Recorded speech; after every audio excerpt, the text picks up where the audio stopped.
خدا جون ما به تو اعتماد داریم. میدونم اگه نشده حتما نباید میشده.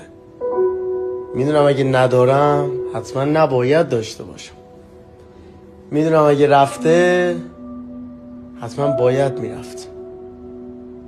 میدونم اگه زمین خوردم حتما باید زمین میخوردم تا بفهمم جز تو کسی رو ندارم.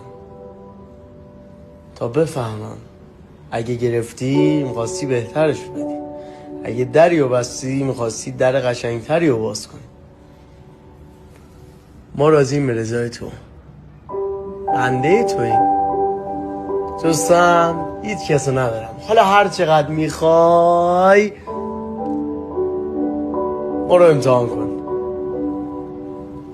کوچیکتم.